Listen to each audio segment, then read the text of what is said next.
Good morning everyone, চলে এসেছি নতুন একটা ব্লগ নিয়ে। আজকে তোমাদেরকে দেখাবো আমাদের অগোছালো আলমারির জামা কাপড়ের ভিডিও। তো অগোছালো আলমারিটাকে আজকে সাজিয়ে গুছিয়ে তোলার জন্য সন্ধ্যাবেলা এখন 7টা বাজে, মনা ঘুমাচ্ছি। তো আমি আর আমার ছোট বোন সমস্ত আলমারি খালি করছি, জামা কাপড়গুলো বার করছি। এর মধ্যে থেকে যেগুলো পুরানো সেগুলো বাদ দেবো আর নতুনগুলো আবার গুছিয়ে রাখবো। পুরানো জামা কাপড়ের মায়া ছাড়তেই পারছি না, তার জন্য আলমারি ভর্তি হয়ে আছে, কিন্তু নতুন জামা কাপড়ের আর জায়গা আলমারিতে হচ্ছে না। তো আজকে আর মায়া কাটিয়ে পুরোনোগুলো বাদ দেবো, দিয়ে নতুনের জন্য জায়গা খালি করবো আলমারিতে।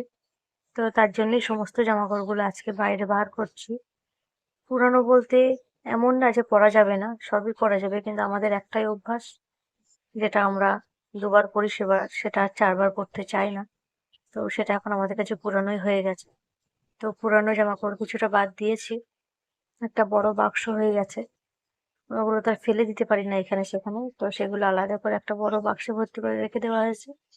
সেটাকে আর কোনোদিনও খোলা হবে না।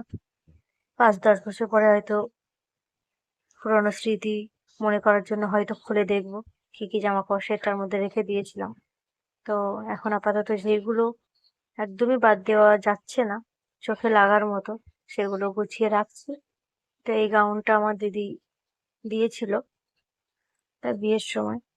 তো আমার দিদির বিয়েতে এই গাউনটা আমিই পরেছিলাম। এখন আর এই গাউনগুলো আর পরা হয় না, সময়ের সঙ্গে সঙ্গে ড্রেসের পাল্টে গিয়েছে, পছন্দ অপছন্দ হয়ে গেছে। এখন আর বড় বড় গাউন আর পরতেই ইচ্ছা করে না, বিয়ে বাড়ি ছাড়া। তো সেই জন্য এগুলো বছরে একবার হয়তো আলমারি থেকে বার হয়, কোনো বিয়ে বাড়ি অনুষ্ঠান বাড়িতে পরার জন্য। তো এই একটা গাউন দেখাচ্ছি ব্ল্যাক কালারের, এটা আমার ছোট বোনের। এটা অনেক বছর আগের, মিনিমাম তো 4-5 বছর আগের হবেই, তারও বেশি হতে পারে। তো এসবগুলো আগে হয়তো পরেছি অনেকবার, কিন্তু এখন আর বছরে একবারও ব্যবহার করা হয় না। বছরের পর বছর আলমারির কোনায় পড়ে আছে, শুধু গুছিয়ে রাখা হয়, কিন্তু বাইরে বার করে আর পরাই হয় না।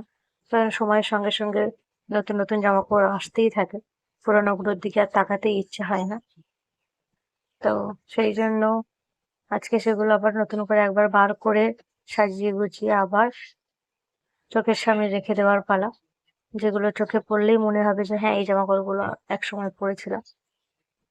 তো এইগুলো আমারগুলো বিয়ে হয়ে গেছে, তো আমি বেশি কিছু নিয়ে যাইনি। বড় বড় বড় গাউন দুটো নিয়ে গেছি, আর কিছুটা এখানে আছে আলমারিতে।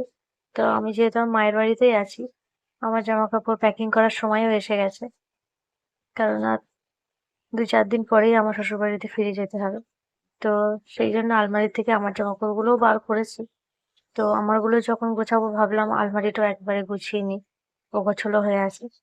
তো তার জন্যই আজকে আলমারির জামা কাপড়গুলো বার করেছি। আমারগুলো আলাদা করে রেখে দিয়েছি, আমারগুলো তো আর গুছিয়ে সাজানোর কিছু নেই, সেগুলো শুধু ব্যাগে ভর্তি করবো। তো তার জন্যই আগে বাড়িগুলো গুছিয়ে নিচ্ছি, আলমারি সাজিয়ে। তারপরে আমারগুলো ব্যাগে ভর্তি করবো, সেটা আলাদা একটা ব্লগ বানাবো, তোমাদেরকে অবশ্যই দেখাবো। তো এগুলো সবই গাউন, এগুলো তোমাদেরকে দেখায়। এই যে গাউনটা দেখাচ্ছি এটা আমার খুব পছন্দের, আমার খুব ফেভারিট এই গাউনটা। ভিতরে একটা গাউন আর তার উপরে একটাই কোট মতো, খুব সুন্দর। এটা আমি অনেকবার পরেছি, এখনো খুব শখ হয় পরার, কিন্তু এই হাতাটা ছোট। আগে হয়তো ছোট হাতা পরতাম, কিন্তু এখন আর শর্ট হাতা তো পরি না, বেশিরভাগটা ফুল হাতাই পরি। আর এখন হয়তো গায়ে হবেও না, জানি না, কিন্তু ঠিক করেছি এটা আমি আমার সঙ্গে করে আমার শ্বশুর বাড়িতে নিয়ে যাব, আমার আলমারিতেই রেখে দেবো। আমার খুব পছন্দের একটা জামা, আমার স্মৃতি হিসেবে আমার কাছেই থাকবে। তো এটা আমি আলাদা করে রেখে দিয়েছি, এটা আমার সঙ্গে করে নিয়ে যাব। আর একটা আছে শর্ট জামা, এটা আমার দিদির মেয়ের এখন হবে। ও যেহেতু বড় হয়ে গেছে, 7 বছর বয়স হয়ে গেছে। তো এটা যখন ঘুরতে যাওয়া হয়েছিল দীঘায়, তখন ছোট বোন কিনেছিল, কিন্তু এখন তো আর বড় হয়ে গেছে, ওটা আর ব্যবহার করা হয় না। তা ওটা দিদির মেয়েকে দিয়ে দেবো। তা আলমারি পুরো খালি হয়ে গেছে, আর ছোট বোনের আলমারিটা কলিং দিয়ে পরিষ্কার করেছে, এই বালিগুলো মুছেছে। আর আমি এখানে জামা কাপড়গুলো সব গোছাচ্ছি, এর পরপর সাজিয়ে রাখার পালা। এটা বিয়ের পরে একদিন পরেছিলাম এই শাড়িটা, বিয়েতে পড়েছিল গিফট হিসাবে। বিয়ের পরে প্রথম যেদিন এখানে আসি 15 মিনিট তাও না পরেছিলাম, পরে আবার খুলে ফেলেছিলাম। তো সেই থেকে আলমারিতেই পড়ে আছে। আর এই যে শাড়িটা দেখতে পাচ্ছ, এটা প্রায় 8 বছর আগের শাড়ি। এটা আমার দিদির বিয়েতে আমরা নিয়েছিলাম। তখন এই শাড়ি মানে অন্য কারোর কাছে নেই বললেই চলে। এই কলকাতার থেকে আমরা নিয়ে এসেছিলাম। তখনকার সময়ে হাই কোয়ালিটির শাড়ি এটা। ওরকম শাড়ি কারোর কাছেই ছিল না। তো এখন ওটা পুরনো হয়ে গেছে। নানা রকম ডিজাইনের শাড়ি উঠেছে, সবার ঘরেই এরকম শাড়ি আছে। কিন্তু তখনকার সময় ওরকম শাড়ি কারোরই ছিল না।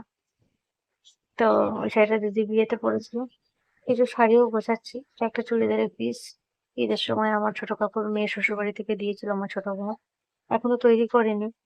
অনেক জামা কাপড় আছে, একসঙ্গে তৈরি করে লাভ নেই, যখন প্রয়োজন পড়বে তৈরি করবে।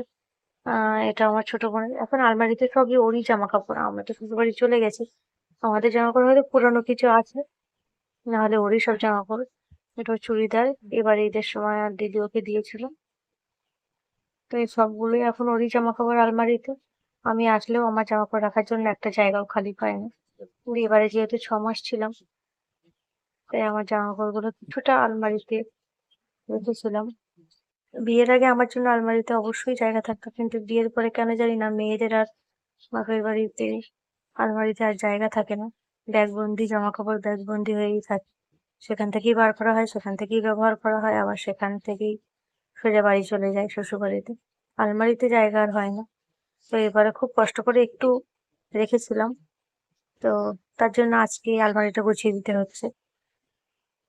তো এই সবই আমার ছোট বোনেরই জামা কাপড় দেখাচ্ছি। এই শাড়িটা আমার দিদি একবার নিয়েছিল, দুই একবার পরেছিল। বিয়ের পরে নিয়েছিল, একবার কি দুবার পরেছিল, তারপর আর পরেনি, মায়ের কাছে দিয়ে গেছে। তো আলমারি তো ফাইনালি আলমারি গোছানো হয়ে গেছে, অনেকটা খালি করে দিয়েছি। বাকিটা যেগুলো নতুন সেগুলো সাজিয়ে রেখে দিয়েছি। তো ভিডিওটা ভালো লাগলে লাইক করে দিও।